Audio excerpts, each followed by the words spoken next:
Come back. Hydrogel operation के बाद बहुत सारे लोगों का सवाल ये रहता है कि कितने दिनों के बाद हम बाइक या साइकिल चला सकते हैं। तो देखिए, इसमें कुछ चीजों का आपको ध्यान रखना है कि जो इनिशियल डेज होते हैं लगभग 15 से 20 दिन, उनमें आपको बहुत ज्यादा केयर करनी है। और उसमें ऑपरेशन के ठीक 8 दिन के बाद ही लगभग जो आपके टाके होते हैं वो परफेक्टली ठीक हो जाते हैं।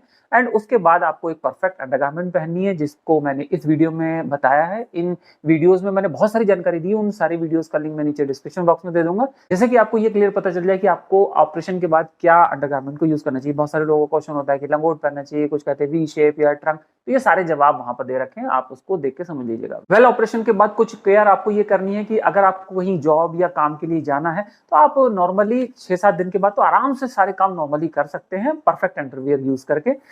उसके अलावा जहां पर पब्लिक ट्रांसपोर्ट है उसको आप आराम से यूज कर सकते हैं, ऑटो से, कार से, कहीं पे भी कैब से जा सकते हैं। लेकिन अगर आप बाइक से जा रहे हैं तो आप पीछे बैठ के तो आराम से जा सकते हैं, कि कोई दिक्कत नहीं है उसमें, लेकिन खुद उसको बाइक को राइड ना करें कम से कम 25 दिन तक या 26 दिन तक, क्योंकि जो फ्यूल टैंक होता है बाइक का आगे, तो वो डायरेक्टली आपके उसी जगह पर आ जाता है जहां पर कि आपका ऑपरेशन हुआ है। तो मान लीजिए कभी ब्रेक आपने लगाया या फिर आपका बैठने का पोस्चर जैसा भी हो, उसमें अगर आपको कोई ज्यादा रोड खराब है या वहां पर झटके लगे तो उसमें फिर वहां पर सूजन आपके आ सकती है। तो उस चीज का आपको ध्यान रखना है। किसी तरीके की बाद में कोई दिक्कत नहीं होगी अगर आप परफेक्ट अंडरगारमेंट यूज करेंगे तो। जहां तक उसमें सूजन आने का सवाल है, तो देखिए, अगर आप प्रॉपर केयर नहीं करेंगे तभी उसमें सूजन आएगी, अदरवाइज बिल्कुल सूजन नहीं आएगी। जो प्रॉपर मेडिसिन आपको दी गई हैं उन्हें समय पर आप लें। कि जो साइज रहता है वो अगर बहुत पुराना आपका हाइड्रोसील रहा है और उसके बाद अगर आपने ऑपरेशन कराया है तो वो साइज एकदम से तो नॉर्मल नहीं होगा, क्योंकि उसमें जो स्किन के जो टिश्यूज है वो बढ़ गए हैं अंदर, तो वो फैलकर जो बड़े हो गए तो वो नॉर्मल नहीं होते। लेकिन हाँ,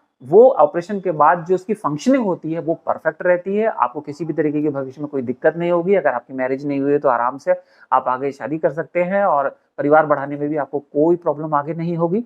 और अगर आप ऑलरेडी मैरिड हैं तब भी आपकी आगे की जो मैरिज लाइफ है वो भी परफेक्ट रहेगी, उसमें किसी तरीके की दिक्कत नहीं होगी। लेकिन हाँ, वो साइज एकदम से वैसा कम नहीं होगा जैसे कि नेचुरल पहले हुआ करता था। तो इस बात को भी थोड़ा सा टेंशन अपने दिमाग से निकालें कि वो एकदम से नॉर्मल साइज का हो जाना चाहिए। बेसिकली जो साइज इमीडिएट बड़े होते हैं, मतलब 2 से 3 महीने में उसमें बहुत ज्यादा एकदम से चेंज आया और तुरंत ही उसको अगर ऑपरेट करा के ठीक कर लिया जाए तो वहां पर वो साइज एकदम से कम हो जाता है। तो बट इसमें टेंशन लेने की कोई बात नहीं है, वो भी अपने आप में एक परफेक्ट पोजीशन है। बट इंपॉर्टेंट ये है कि उसको ऑपरेट होकर वो ठीक हो जाना चाहिए। तो अगर आप ठीक है तो फिर उसको ज्यादा ध्यान ना दें। इसके अलावा अगर आपका कोई डाउट है तो आप मुझे डायरेक्ट कॉल करके भी अपने डाउट्स को क्लियर कर सकते हैं। आप कॉल मी 4 के थ्रू कॉल कर सकते हैं। ये एक पेड कॉलिंग ऑप्शन है जिसके थ्रू डायरेक्ट कॉल करके आप बात कर सकते हैं। वेल, अगर यहाँ पर आके आपको अच्छा लगा है तो अपना फीडबैक लाइक बटन दबा के जरूर दें।